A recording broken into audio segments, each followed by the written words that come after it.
nuntuna perang kadhe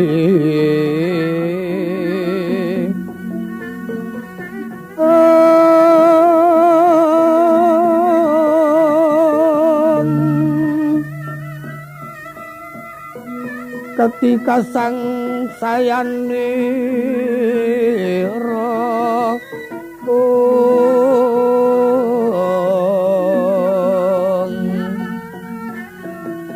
mulata ing bawana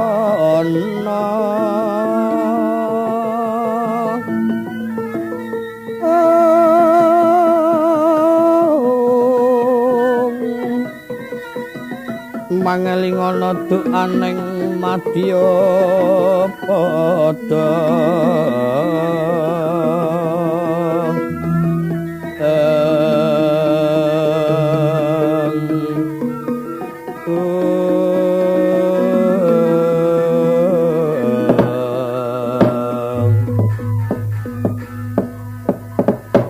Patik Ludra Dewaku mengko tongger Atmaja ulun Bathara Kala ora kanyono-nyono yen to kita bakal sowan ana ngarsa ulun sakwise prayoga lungguh kita padha kanthi Basuki kula Wong Titi Wang Kala Ludra iya nampa pangestune Biyung Bathari kaya ora ana siji apa nggonku swanana ngersamu ora liwat sembaku tampanana Biyung iya tak tampa nggih pangastutiku genti tampanana tak tancang ana pucake ngrikma dadi jejimatku apa dene Atmaja ulun Prabu Wiramba Dewa padha Basuki nun pangestunipun Ibu Bathari kados mboten kirang setunggal menapa sungkring pabekti kunjuk sandhap pepodo tak tampa kanthi bunga pangestu ulun tampanana dat kapundi wonten mestaka kageting pamikir ulun awit tanpa kanyono-nyono yen to kita bakal sowan amarga ulun ora rumangsa nimbali ewadene kita sowan ana wigati apa Bathara Kala yen ana luputku njaluk pangapura sadurunge aku ngaturake purwa madya wusana iya sowan kowe ingkang sepisan ngaturake sembah ingkang angka loro ing batin aku ora nrimakake sangka cidra ngendikane Bapa Bathara Guru. Lho kok dadi jeneng kita bisa ngaturake pukulan Bathara Guru cidra. Rikala semana Bapa Bathara Guru paring boga marang aku tuwin kabeh para baju barat kalebu wong kang sukerta bocah ontang-anting dadi panganku uger-uger lawang kembang sepasang gedana gedini dadi panganku sendang apit pancuran-pancuran apit sendang ya dadi panganku anak 5 wadon kabeh klebu srimpi dadi panganku Pandhawa bocah 5 lanang kabeh ya panganku kabeh sukerta kang kapintake marang aku tak pangan sing padha lena gampang lan dadi panganku sak kanca nanging apa sebabe Pandhawa sing ana Ngamarta iki tak pangan kok angele ora jamak saben-saben tak jangka luput saben-saben tak jangka gagal ana ing kono cidrane pukulun Bathara Guru Biyung Patik Ludra Dewaku Bathara Kala apa ulun paring pesa ya nggih mungguing para Pandhawa kang bakal jeneng kita mangsa luput yen to Sukerta sejene kang ana ngamarta iku dipasrahke mangsa Buddha sing lena kapayitnane. Ewa semono yen Pandhawa iki sing ana negara Ngamarta ora kena jeneng kita ungkih-ungkih. Amarga iku pancen pinatah marang pukulun padha wenang dadi paugraning kautaman. Pinatah marang pukulun padha wenang dadi tuladan becik mungguing para titah mercapada. Lah yen upamane jeneng kita mengko banjur ragah-ragahku mawani mangsa dening para Pandhawa ingkang ana negara Ngamarta. Kurang bejane kita kaluputan marang pukulun padha wenang. Weh lah dalah wong titi wangkala ludra. Yen bab ngendikane pukulun padha wenang aku ora ngerti dengere iku Sukerta bageh aku. Yen pukulun Bathara Guru amarengake ateges Dewa Cidra. Biung aku tembungna Pandhawa sing ana Ngamarta tak pangane. Ora wani nggih, ulun ora wani. Ewa semono yen pancen jeneng kita wani matura dewi. Nanging saka panduga ulun arepa kita matur tanpa beda ngendikane pukulun Bathara Guru marang pangucape pun ibu.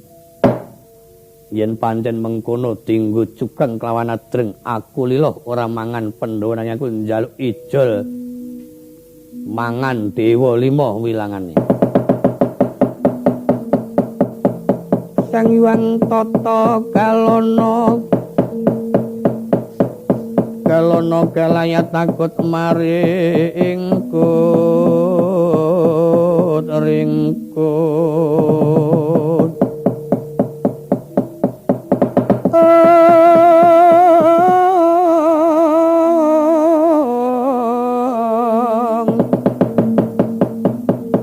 siungnya kang mau wingis eler landheping trisula sinawang saking mandrawa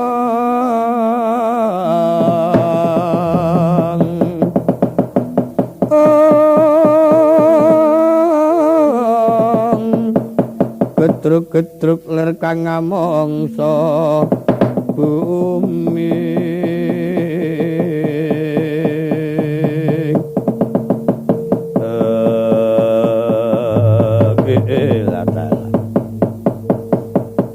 piye Biung? Ya to nek pancen ngono kang dadi panuwun kita, ulun nglarapake kita matura dewi.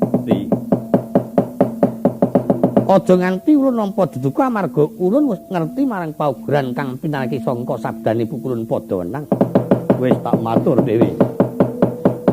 Yen pancen kita geduga matur, ulun ingkang bakal nglarapake atur panuwun kita njaluk pangestumu.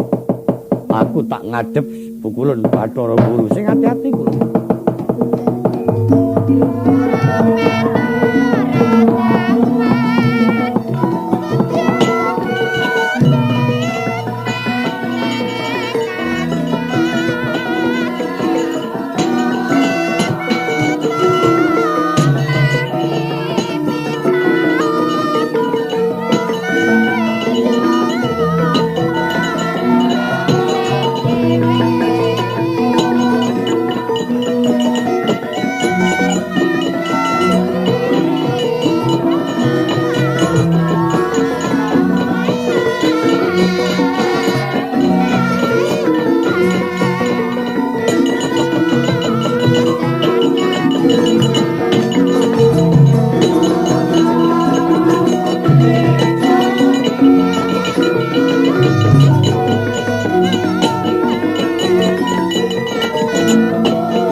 Wiramba Dewa wonten paring adawuh Ibu Bathari.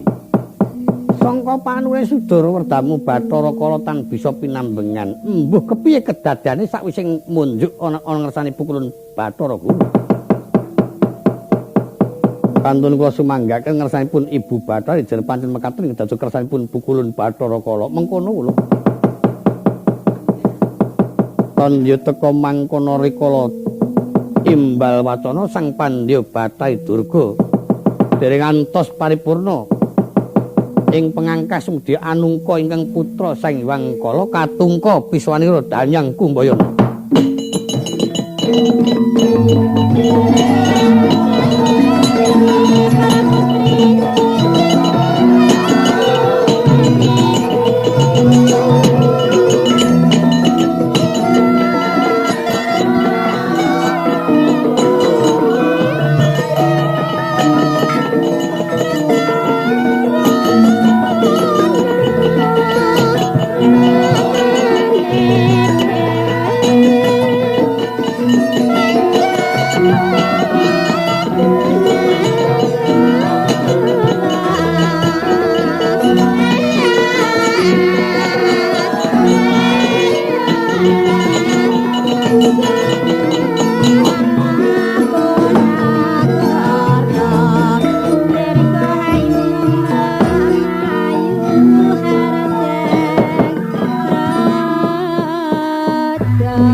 Mendak alon tata trap silanira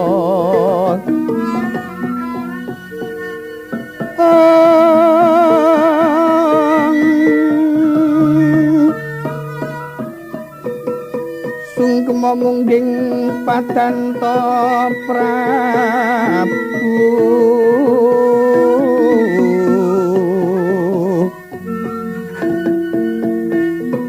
ngaturna kagungan ta ingsun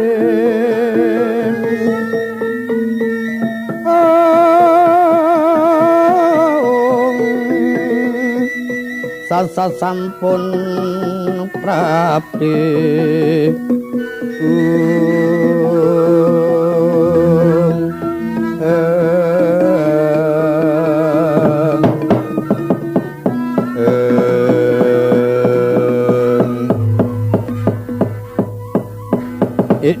Om Patik Rudra Dewaku kula Pandhita Durna ora kan nyono-nyono yen to kita swana ngarsa ulun padha kanthi arja kula nuwun nampi pangestunipun ibuke kados biswanipun ing putra pinantu ing Karajan Sambikala buke iya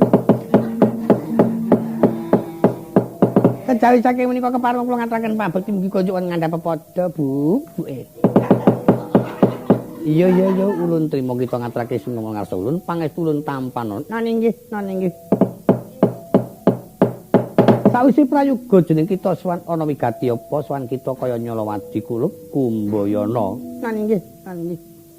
Ibu sampun ngrumas yen to kagungan putra pun Kumbayana. Iya. Ing mangkaten menika wau kepareng yen putra badhe nyuwun kawelasan yen to ibuke boten kersa paring kawelasan dumateng ingkang putra. Mugi kepareng ingkang putra pinaringa lantran sirna marga layu kemawon. Oh, kados mekaten bejanipun. Ing ngatahipun yana tumitah wonten Mercapada kok. Kaya ana-ana wae cobaning dewata. Mekaten buke.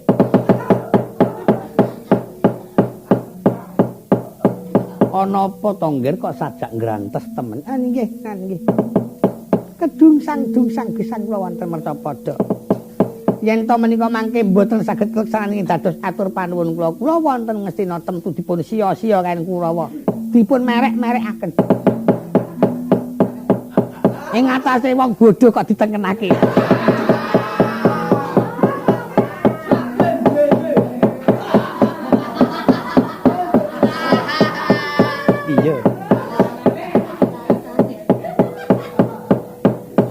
Lah mungguh kang dadi panuwun kita kadiparan.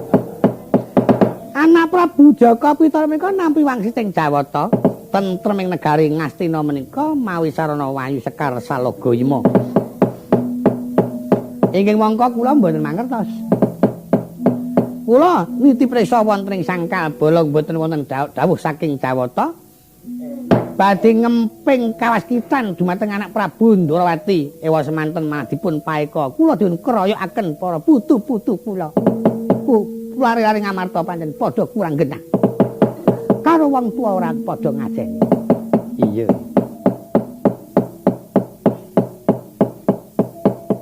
Lah menggawe dados panuwunipun wayah Kurawa menika etanipun kaya ngapa to rasane bisa tentrem lantaran saka Rama Kumbaya mekaten. Ing mangkat wau. Saking panggugating panuwun kula boten wonten ingkang kula suni senjata pitulung kejawi nang paduka ibuke ing kedah kula suni keterangan.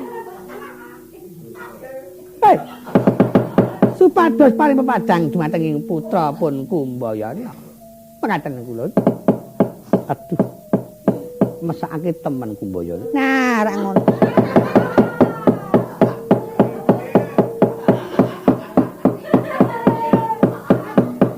Ulun bakal maringi kuninga marang jeneng kita. Nah nggih, nggih.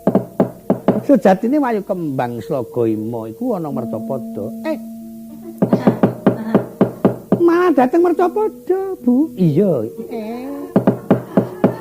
Mapane ana ing pertapan Guwa Manikrasa. Oh. Lah, yen pancen kita kepengin bakal mboyong wayu kasebut ing ngarep. Perpekono pertapan iku ta ana sing wasane wujude pandita. Pandita iku mengko apa kang dadi pangucape kita kudu minangkani kelakon wayu diboyong. Mekaten. Kandheng ingkang putra menika minangka dados srayanipun para wayah-wayah paduka anak-anak kula Kurawa amrih ampun ngantos ngaping kalih. Mangke mindak dados parang tutuan. Elek-elek wong sing ora gawe dadi parang tutuan.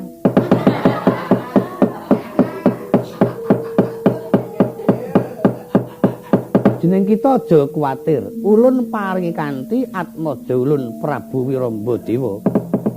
Malendra ing jurang parang kencana. Oh, inggih matur nuwun Bu, matur nuwun. Wonten pundi piyantunipun? Lah kuwi nang pungkuran. Malah prayogi kula paring dawuh pados minangka dados kanthi lan kegiatanipun ingkang putra pun Mbayana mengko. Wiramba-Dewa semadang dawuh Bu.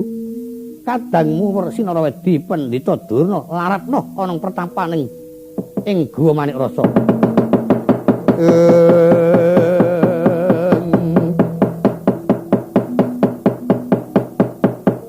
Pandhita kang wis limpat winangun samuning samudana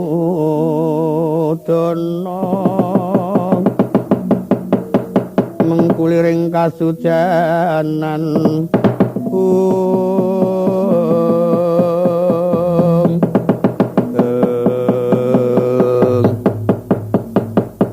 Kakang Penemban kula Yayi mboten perlu kuwatos panjenengan kula ingin badhe ngawat-awati. Nah, matur nuwun Yayi, matur nuwun. Sak sampunipun Ibu paring dawuh mekaten kepareng putra nyuwun pamit lengser saking pasowanan. Sing ati-ati. Ulun bakal nututi Bathara Kala. Kula nyuwun pamit, Bu. Iya Dur sing ati-ati ya, Bu. Muga-muga panuwun kita bisa oleh gawe. Nah nggih, kanisa eba bingamanang kula yen kula menika mangke saged angsal damel. Tentu badhe nampi pangalembana. Nah yen kula mboten angsal damel padha dicucuh karo wong Kurawa. Padha sengit kali kula do golek nama dhewe-dhewe. Muga-muga Jawata ngayem marang jeneng kita. Ngaten kula.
Pati Wisraya Lindri Yaksa Sara Maruta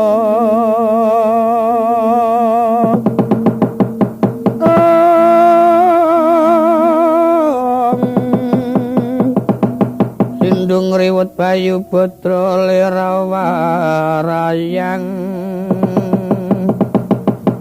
Lirawarayang Sanggana Margana mawa sindung yen lumaku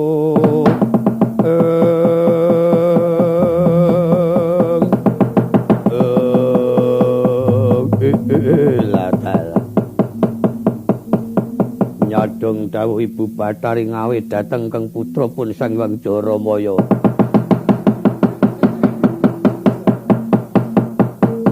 Jaramaya nun dina iki kita aja nganti kaget ulun timbali maju dari ora bungah bakal nampa kanugrahan kang gedhe nanging tindakna dawuh kang wis ulun paringake sendika cuwadhong kados pundi Bu budalna para wadyabala raseksa para baju barat medun ana mertapada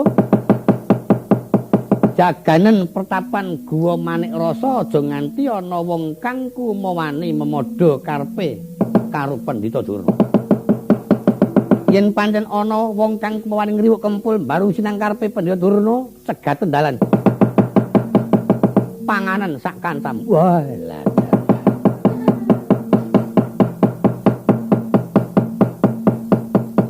lajeng pinten dinten ora pati-pati bali ana kayangan yen to durung katarima panuwune Pandhita Durna. Beto rencang pinten. Munggah medune 40.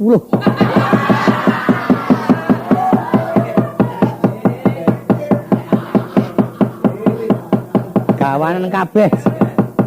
Sing pinter, sing bodho, sing ala, sing becik.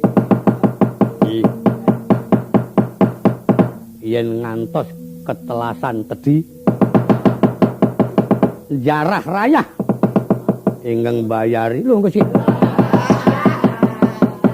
Jarah rayah ana pradesan njaluk raja kayane wong desa. Yen ora diparingake malah prayoga panganan sak sing duwe. Wah,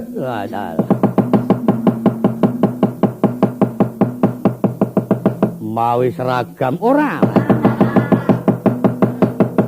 Nyestaken dawuh kepareng nyuwun pamit tatane para raksasa sing ati-ati Jaramaya ngono.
Pinangka tedhak jroning perang Baratayuda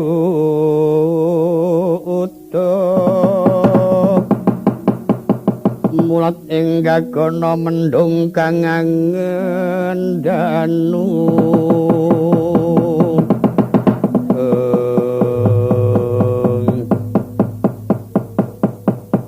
dituni kula Kakang Durna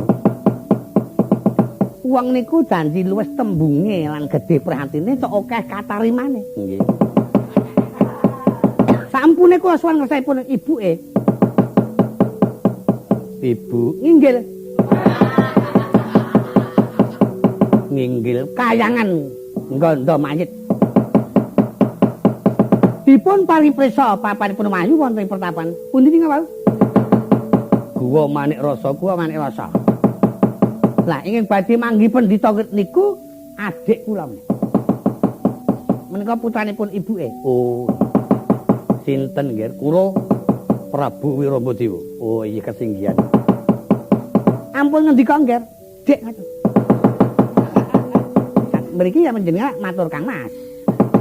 Kang Mas Patih Sengguni, kalian kula Kang Mas Kumbayana. Mas Yono. Nah, lak ngoten.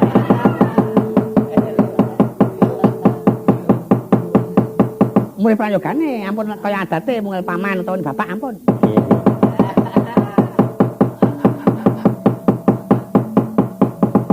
Lak lajeng Kurawa kadhawuhan supaya tut uri saking katebian kasinggihan.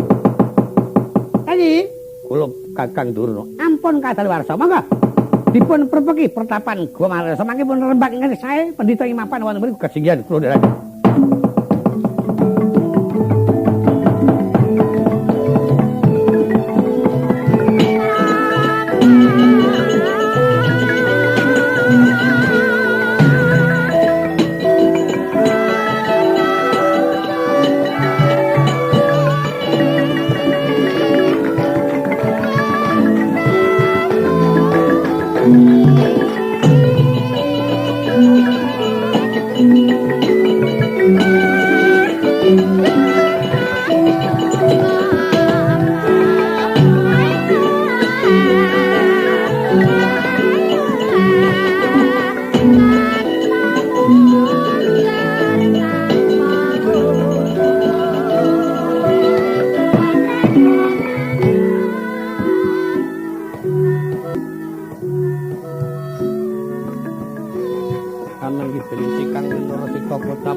Pertapan Guwa Manik Rasa Sang Dwijawara ingkang kepareng peparap begawan rasa jati lenggah wonten pendapi jenadep ing abdi kang ngawujud kelangenan sima kresna ingkang pinaryan peparap Kyai Singa Bremara. Senajan to ing wujuding sima pinter tata jalma awit den gegulang marang Sang Dwijawara